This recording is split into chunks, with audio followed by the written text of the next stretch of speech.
Hey guys, it's Jason here from the Omni Sales team, and in today's video, we're going to be breaking down how to sell site costs.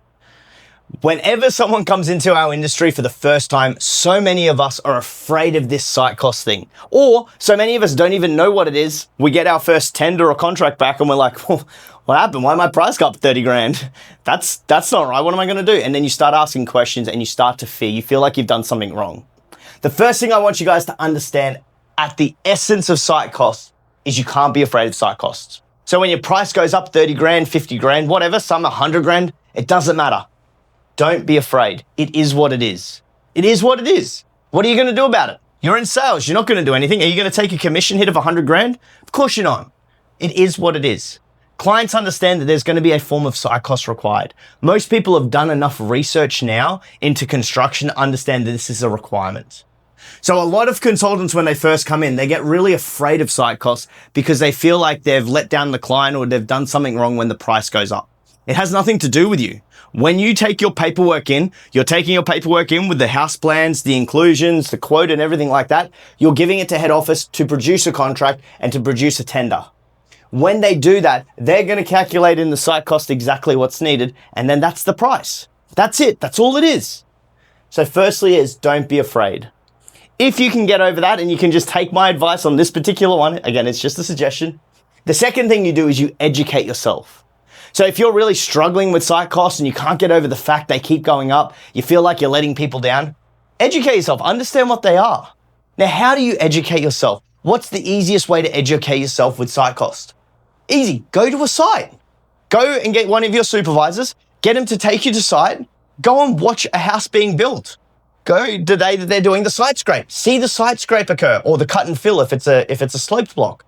See them rip up rocks. What do they do with those rocks? See when they site scrape everything out and they dig into the ground to pull out all the pipe work, like they're gonna have to lay all the pipes, take all of that soil out of the ground. They have to have that soil sit somewhere. Where does that soil sit?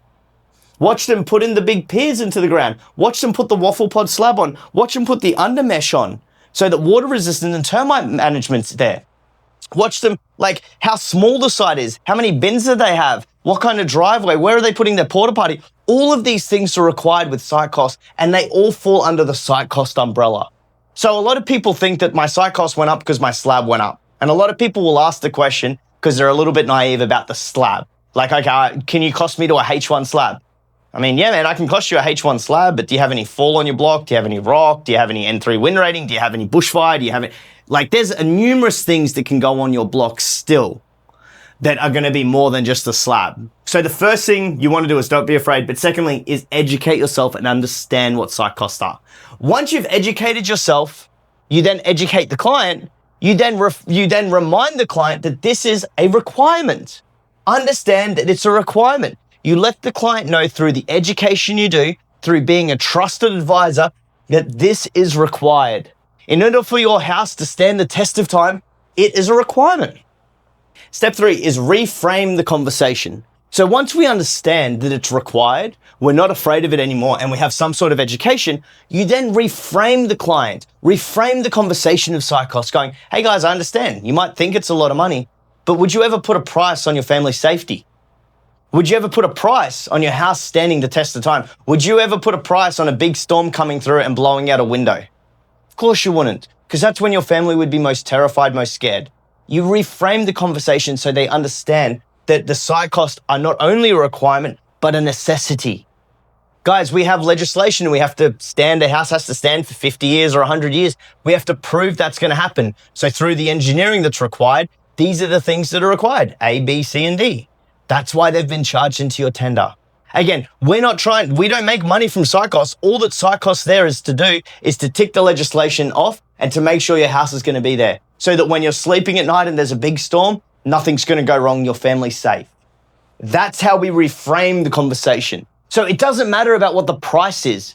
Price is irrelevant when it comes to human and family safety. That's what you got to remember. And you need to sell people on that. Now, secondly, if it's an investor, because this I'm just talking about homeowners right now, but if you're selling to an investor, how do you sell this?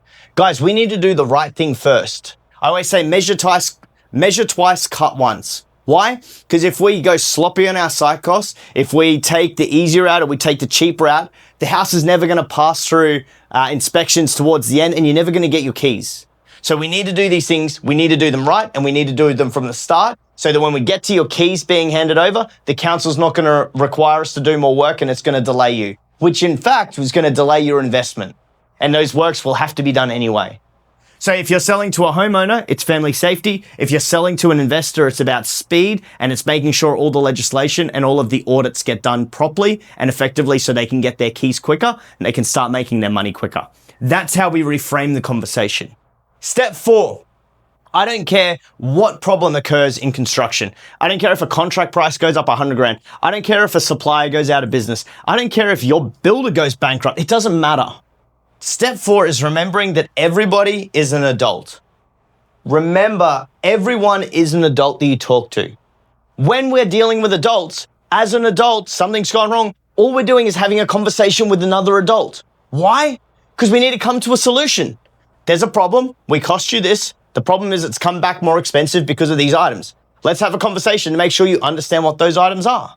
Now, what are they really going to do? Like, genuinely, are they going to get mad at you and they shout at you? Are they going to storm out of your office? Are they going to leave you a bad review? Probably not. Like, yeah, maybe 1 in 100 is going to. But if you can educate yourself and educate the client and then reframe the conversation, it's very unlikely. Even when I've had to deliver really bad site costs, 50 or 100 grand up, some people just sign because they're like, okay, if it's needed, it's needed. Like, they're like, we're going to have to take something out or change the size of the house, but it is what it is. It's a requirement. Remember, it's a requirement. There's been other customers that the price has gone up 2 grand, like nothing. And they blow up and they chuck a hissy fit because they feel ripped off. You can't pick it. It is what it is. That's why I always say it is what it is. But remember, everyone is an adult. And I haven't even written it on the board, but step 5, and the final step is remember, everyone wants to build their home. The reason they're talking to you, the reason they've got to this point with you, the reason they've given you their money, they've given you their trust is they want to build a home. So yes, there's going to be bad things that are going to go on. It's going to go on through all builds. It's all about how we manage that stress, how we manage that problem. But remember, at the end of the day, everybody wants to build a home. So in summary, in order for you to sell site costs the most effectively, firstly, don't be afraid. It is what it is. Second, educate yourself. Make sure you understand. And the best way to educate yourself is to go to site. And then understand it's a requirement. So once you've educated yourself, understand it's required, and then there you can reframe the conversation for the client. If it's a homeowner, talk about family safety. If it's an investor, talk about speed and legislation so they can get their money quicker. Step 4, remember everyone is an adult. When there's a hard conversation to have the hard conversation. I really want to just touch on that point again.